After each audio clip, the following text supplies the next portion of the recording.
જેમ આ વર્ષે પણ વાઇબ્રન્ટ ગુજરાતની ઉજવણી ધામધૂમથી કરવામાં આવી અને દેશ વિદેશના મહેમાનોએ અમદાવાદની મહેમાનગતિ પણ માણી. આની સાથે સાથે ભારતના વિદેશો સાથે લાખો કરોડો રૂપિયાના એમઓયુ થયા છે.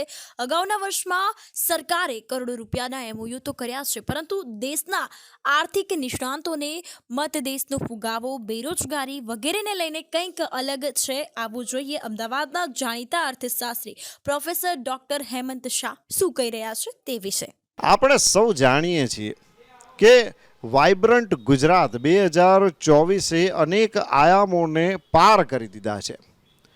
વિદેશી કંપનીઓ ફરીથી કહી શકાય કે અહીંયા એમઓયુ કરી રહી છે, અહીંયા પોતાની કંપની સ્થાપશે અને અહીંયાના સ્થાનિક માણસોને રોજગારી પણ મળશે. સૌથી મહત્ત્વની વસ્તુ એ છે કે કોઈ પણ ફિલ્ડ બાકાત નથી. પછી તે ટેકનોલોજી હોય, આર્ટિફિશિયલ ઇન્ટેલિજન્સ હોય, સ્ટાર્ટઅપ હોય, એગ્રીકલ્ચર હોય, હેલ્થ હોય, આ દરેક ક્ષેત્રમાં હજારો લાખો કરોડોના એમઓયુ થયા છે. અને વિવિધ દેશો જે છે તે ગુજરાતમાં પોતાની કંપની સ્થાપશે, તેમની સાથેના એમઓયુ થયા છે. અને દેશ જે છે તે વિશ્વની 3જા નંબરની ઇકોનોમી તરફ હવે આગળ વધી રહ્યો છે. હવે વાઇબ્રન્ટ ગુજરાતમાં આ જે સમગ્ર માહોલ ઊભો થયો તેની ભવિષ્યમાં સ્થાનિક લોકો પર શું અસર થશે તેની આપણે ચર્ચા કરવાની છે. જેની માટે અમારી સાથે જોડાયા છે જાણીતા અર્થશાસ્ત્રી પ્રોફેસર ડોક્ટર હેમંતભાઈ શાહ. તો ચાલો તેમની સાથે વાત કરીએ અને જાણીએ કે વાઇબ્રન્ટ ગુજરાત જે શરૂ થયું આ વર્ષે અને તેની ભવિષ્યમાં કેવી અસર થશે. સર, અમારા કાર્યક્રમમાં આપનું સ્વાગત છે.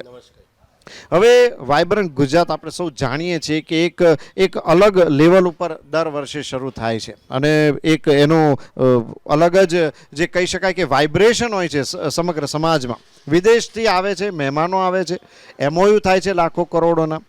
અત્યાર સુધીની જો વાત કરીએ તો આ એમઓયુ દ્વારા એક સાદો ક્વેશ્ચન કે આ એમઓયુ દ્વારા સ્થાનિકોને ખરેખર કેટલો લાભ થયો છે? સ્થાનિક લોકોને એટલે કે ગુજરાતના લોકોને આ મૂડીરોકાણથી લાભ થાય એવું તો ત્યારે જ બને કે જ્યારે શ્રમ આધારિત ટેકનોલોજી આવે.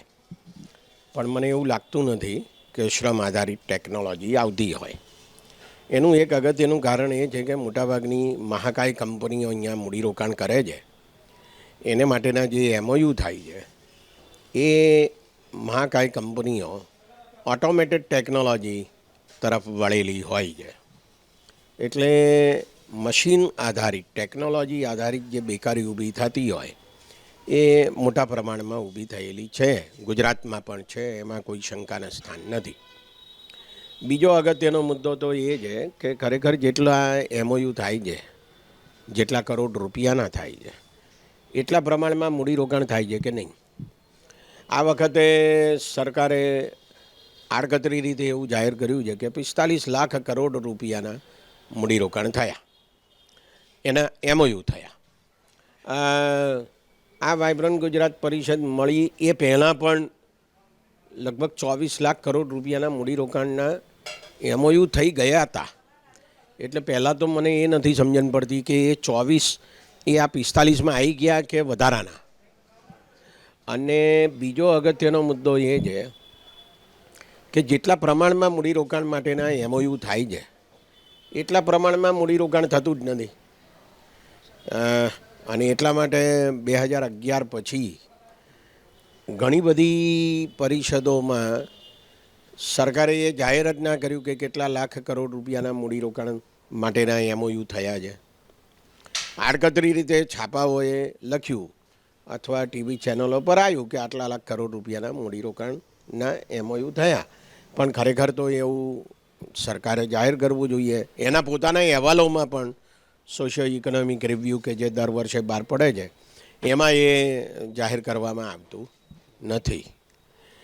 હવે સવાલ ઊભો એ થાય છે કે બહુ મોટા દાવા કરવામાં આવે છે. 45 લાખ કરોડ રૂપિયાના મૂડીરોકાણના એમઓયુ થયા એમ કહેવામાં આવે છે.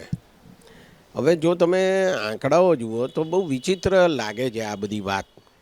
દાખલા તરીકે 2019માં જે થયો તો 2022માં જે વાઇબ્રન્ટ ગુજરાત પરિષદ મળવાની હતી અને કોરોનાને કારણે મળી નહોતી, એમાં 18,87,000 કરોડ રૂપિયાના એમઓયુ થયેલા. બરાબર, આ 2022નો આંકડો છે. હવે આપણે ભારત સરકારના આંકડા જોઈએ. ભારત સરકાર એમ કહે છે કે 2022માં ગુજરાતમાં ફક્ત 1,39,345 કરોડ રૂપિયાનું મૂડીરોકાણ થયું છે. હવે ગુજરાત સરકાર એમ કહે કે અમે MOU 18,87,000 કરોડ રૂપિયાના કર્યા, અને ભારત સરકારનો વિભાગ એમ કહે છે કે 1,39,000 કરોડ રૂપિયાનું ખરેખર મૂડીરોકાણ થયું. હવે આ આંકડો કાઢો તો કેટલા ટકા થાય? જેટલા MOU થયા એના કેટલા ટકા થયા? આ તો એના 6% માંડ થાય, 7%. તો સવાલ ઊભો એ થાય છે કે કેટલા પ્રમાણમાં તમે MOU કરો છો અને ખરેખર કેટલા પ્રમાણમાં મૂડીરોકાણ થાય છે. અચ્છા સર, આ જે આપણે આખી વાત કરી, હવે એ એક પ્રશ્ન બીજી તરફ એવો પણ છે જેમાં બેરોજગારી વધી રહી છે. હવે જો ખરેખર આટલા લાખ કરોડના MOU થાય તો શું નથી લાગતું કે હવે દરેકને તો કદાચ સરકારી નોકરી આપવી શક્ય નથી, દરેક યુવાનને, પણ શું નથી લાગતું કે આટલા લાખ કરોડના ખરેખર MOU થાય તો યુવાનોની બેરોજગારી તો હલ થઈ જાય? જુઓ તમે, જેને ઇકોનોમિક્સમાં માળખાગત બેકારી કહે છે, એવી માળખાગત બેકારી આપણે ત્યાં ઊભી થઈ છે. ભારતમાં ઊભી થઈ છે ને એ ગુજરાતમાં પણ ઊભી થઈ છે. એનું કારણ એ છે કે નવી ટેકનોલોજીને કારણે અર્થતંત્રનું માળખું બદલાઈ જાય છે, અને એ ટેકનોલોજી એવી છે કે જે માણસને રિપ્લેસ કરે છે. એટલે માણસના બદલે મશીનો આવે છે, એટલે માણસો બેકાર થાય છે. સત્તાવાર રીતે ઘણીવાર એવું કહેવામાં આવતું રહ્યું, બીજા કેટલાક અભ્યાસો પણ એવું કહે છે કે ગુજરાતમાં સૌથી ઓછી બેકારી છે, 2% જેટલી જ બેકારી છે. બીજા રાજ્યોમાં 5%, 6%, 10% જેટલી બેકારી છે. મને આ વાત જરા વધારે પડતી લાગે છે. એનું એક કારણ એવું છે કે ગુજરાતમાં લગભગ 10થી 18 લાખ લોકો ગ્રામ વિસ્તારોમાં નરેગા હેઠળ રોજગારી મેળવે છે દર વર્ષે. તો આ આંકડો કેટલો મોટો છે? 10થી 18 લાખનો આંકડો કેટલો મોટો છે કે જે ગ્રામ વિસ્તારોમાં નરેગા હેઠળ 100 દિવસની રોજગારી મેળવવા માટેનો પ્રયત્ન કરે છે. એનો અર્થ એવો થાય છે કે ગુજરાતમાં પણ ગ્રામ વિસ્તારોમાં બહુ મોટા પ્રમાણમાં બેકારી છે. શહેરી બેકારીના આંકડા આપણને બહુ મળતા નથી, એટલે આપણને બહુ ખબર નથી પડતી કે ખરેખર કેટલા પ્રમાણમાં બેકારી છે. પણ સવાલ ઊભો એ થાય છે કે જેમને રોજગારી મળે છે એમની પણ જીવનની પરિસ્થિતિ સુધરે છે કે કેમ? એનું કારણ એ છે કે બહુ મોટા ફ્લાયઓવર બનાવવામાં આવે, બહુ મોટા ઉદ્યોગો નાખવામાં આવે, અમદાવાદમાં રિવરફ્રન્ટ આવે, ગુજરાતના શહેરોમાં મેટ્રો ટ્રેન આવે, સરદારનું પૂતળું ઊભું થાય. આ બધું એક દ્રશ્યમાન વિકાસના પ્રતીકો છે કે જે તમને નરી આંખે બધું દેખાય છે. આ બધું ના થવું જોઈએ કે થવું જોઈએ એ તો એક જુદો જ મુદ્દો છે. પણ સવાલ ઊભો એ થાય છે કે આ બધું જે બનાવે છે એ બનાવનાર મજૂરોના ખિસ્સામાં આ વિકાસના કેટલા પૈસા ગયા? તો મારે એમ કહેવું પડે કે બીજા રાજ્યોની સરખામણીએ ગુજરાત એ ગરીબીમાં પાછળ છે એવું કહી શકાય એમ છે જ નહીં. એનું કારણ એ છે કે ગુજરાતમાં પણ લગભગ 3,83,00,000 લોકો ગરીબ હોવાનો સરકારનો પોતાનો અંદાજ છે કે જેમને આ 5 કિલો અનાજ દર મહિને મફત આપવામાં આવે છે. આનો અર્થ એવો થયો કે ગુજરાતની જે કુલ વસ્તી છે લગભગ 6.25 કરોડ, એમાં 55થી 57% લોકો ગરીબ છે. આ સરકારનો પોતાનો આંકડો છે કે જેમાં APL 1, BPL અને અંત્યોદય કાર્ડના લોકોનો સમાવેશ થાય છે. તો સવાલ ઊભો એ થયો કે આટલો બધો વિકાસ કર્યો આપણે, વાઇબ્રન્ટ ગુજરાતની પરિષદો કરી, તે છતાં પણ જો આટલી ગરીબી હોય તો એ શું બતાવે છે? અચ્છા, પણ સર તમે આજે વાત કરી એમાંથી એક પ્રશ્ન બીજો પણ થાય છે કે આપણે જોઈએ છીએ કે અત્યારે રસ્તા ઉપર 4 વ્હીલર્સની સંખ્યા વધતી જાય છે, આર્થિક વિકાસ દેખાઈ રહ્યો છે, લોકોની સમૃદ્ધિ વધી રહી છે, પણ સામે સરકાર જ આ આંકડો આપી રહી છે. હવે એક બાજુ આપણે એ જોઈએ છે બેરોજગારી છે, મોંઘવારી પણ વધી રહી છે, ફુગાવો પણ ઘણી બધા જે ક્ષેત્રમાં જે છે તે વધી રહ્યો છે. તો આ મોંઘવારી અને એની સાથે સાથે રસ્તા પર દેખાતી સદ્ધરતા કે જે આપણે સામાન્ય રીતે 4 વ્હીલર કે એનાથી આપણે આંકી શકીએ, તો આને ક્યાં બેલેન્સ કઈ રીતે જોઈ શકો છો તમે?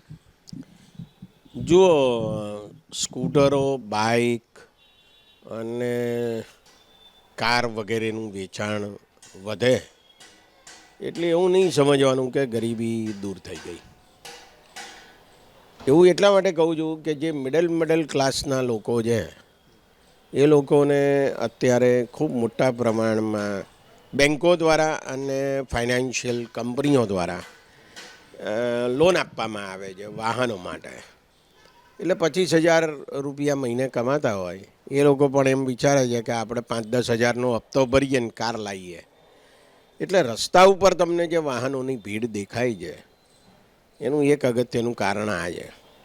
પણ સવાલ ઊભો એ થાય છે કે ગ્રામ વિસ્તારોમાં જે 3,83,00,000 લોકો છે એમની પરિસ્થિતિ સુધરી છે કે નહીં. હવે એ તો તમને ત્યારે જ ખબર પડે કે જે એસટી બસમાં લટકતો જતો હોય ને ઊભા એની પરિસ્થિતિ સુધરી કે નહીં એ તમે તપાસ કરો તો જ તમને ખબર પડે.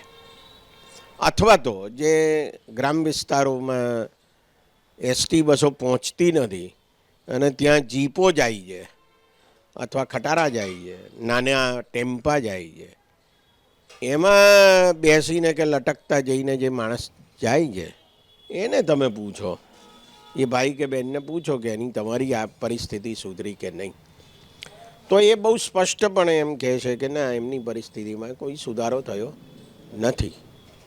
એટલે આ જે વિકાસ દ્રશ્યમાન થાય છે ને એનું એક અગત્યનું કારણ એ છે કે માળખાગત સવલતો છે, ઇન્ફ્રાસ્ટ્રક્ચર છે કે જેનો વિકાસ કરવા માટે સરકાર ભયંકર પ્રયત્નો કરે છે. પણ એ બધા જે માળખા ઊભા થાય છે એ રસ્તા હોય, ફ્લાયઓવર હોય કે બીજા બધા અંડરબ્રિજ, ઓવરબ્રિજ હોય, રિવરફ્રન્ટ હોય, મેટ્રો હોય, બુલેટ ટ્રેન હોય, આ બધામાં ખરેખર જે માણસોને રોજગારી મળે છે એમની પરિસ્થિતિ સુધરી કે નહીં એ એક મહત્ત્વનો વિષય છે. ઘણી વાર એવું જોવા મળ્યું છે કે એમને લઘુત્તમ વેતન કાયદા મુજબ જે મળવું જોઈએ તે પણ મળતું નથી. એમની રહેવાની પરિસ્થિતિમાં સુધારો થતો નથી. મોટાભાગના બાંધકામ મજૂરો રસ્તા ઉપર રહે છે, બરાબર, આ એક હકીકત છે. તો તમે કેમ પરિસ્થિતિ સુધારતા નથી? શિક્ષણની અને આરોગ્યની પરિસ્થિતિ કેટલી બધી ખરાબ છે. તમે એ તો જુઓ કે ગુજરાતમાં 11-11.5 લાખ વિદ્યાર્થીઓ 10મા ધોરણમાં બેસતા હોય ને એમાંથી 60% પાસ થતા હોય. એટલે એનો અર્થ એ થયો ને કે 5 લાખ વિદ્યાર્થીઓ નપાસ થાય છે. આ કેવી શિક્ષણની પરિસ્થિતિ છે? શિક્ષણને તમે વિકાસનું એક માપદંડ ગણતા હો. વાઇબ્રન્ટ ગુજરાતમાં શિક્ષણ માટે એમઓયુ થાય છે, પણ એ કોણ એમઓયુ કરે છે? એ તો ખાનગી કંપનીઓ કરે છે. એ ખાનગી યુનિવર્સિટીઓ માટે થાય છે કે જ્યાં ખૂબ મોટા પ્રમાણમાં ફી લેવામાં આવશે. તો સરકારી શાળાઓ, કોલેજો, યુનિવર્સિટીઓ એમની સંખ્યા બહુ વધતી નથી અને ખાનગી કોલેજો, યુનિવર્સિટીઓ અને શાળાઓની સંખ્યા વધતી જાય છે ગુજરાતમાં. તો એક હકીકત છે. બિલકુલ સર, આપે આજે વાત કરી બહુ જ એમાં માર્મિક ઘણી બધી વસ્તુ હતી કે ઘણું બધું જે કહી શકાય કે એમાં સમજવા જેવું હતું. અને આપણે પણ ઈચ્છીએ કે જે ખરેખર આ લાખો કરોડોના એમાં થાય છે તેનાથી ભવિષ્યમાં બધાને ફાયદો થાય. જે રીતે પ્રોફેસર હેમંત શાહ સરે વાત કરી કે ભાઈ જે વિકાસ દેખાઈ રહ્યો છે પણ તેની સામે હાલ પણ કેટલાક અંતરિયાળ ગામોમાં જોઈએ તેવી રોજગારી જોવા મળતી નથી. શહેરી જે રોજગારી છે તેની વાત કરીએ તો તે હજી એટલી સામે નથી આવી, તેના આંકડા મળવા હજુ થોડા મુશ્કેલ છે. પરંતુ એક અર્થશાસ્ત્રી તરીકે તેમનો જે દ્રષ્ટિકોણ હતો તે આપણે સૌએ સ્વીકારવો તો રહ્યો. પરંતુ આપણે એક જ આશા રાખીએ કે આ જે એમઓયુ થયા છે, લાખો કરોડોના એમઓયુ થયા છે, તેનાથી ભવિષ્યમાં જે હાલની જે યુવા પેઢી છે તેમને રોજગારી મળી રહે. કેમેરા પર્સન સારથી શાહ સાથે Kumar Barot, news for India, Ahmedabad.